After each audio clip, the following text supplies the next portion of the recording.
Salamat. Ay, oh.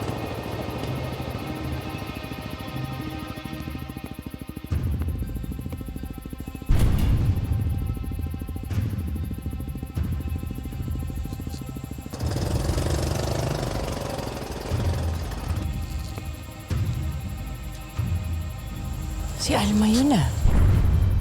Siguro sapat na itong pinamili natin. Total, konti lang naman tayo eh, no? Oo, Nay.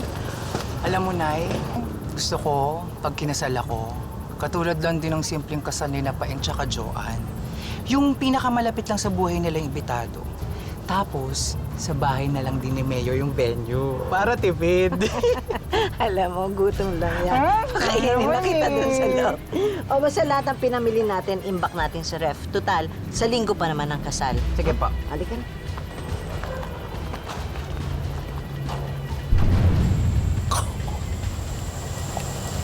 Pag sinuswerte ka naman talaga, sikreto na lumilapit sa'yo. Itatawag ko na to.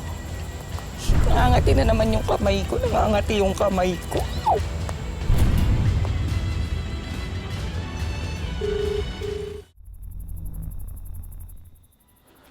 Oh, eto pa. Sabi ni Nay Alma, punuin daw natin ng bulaklak.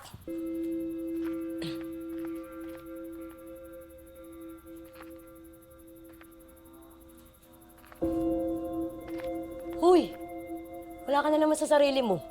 Lumilipad na naman yung utak mo. Nasa alapaap. Baba kang konti, dami nating gagawin.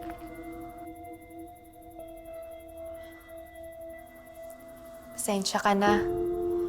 May naalala lang ako eh. Sabi ko na nga ba eh. May nangyari sa inyo ni Elias nung nandun kayo sa Sapang Bato. Wala! Sus, kunyari ka pa, may nangyari sa inyo? Wala. Pero... dun ko mas nagustuhan si Elias. Hindi niya ako pinagsamantalahan. Sa totoo nga, nagkalagnat ako dun eh. Tapos inalagaan niya ako. Sus, yun lang?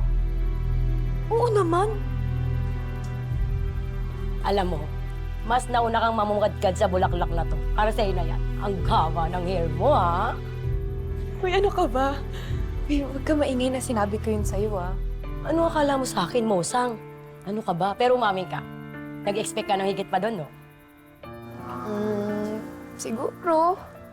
Alam mo, mas lalo akong humanga kay Elias.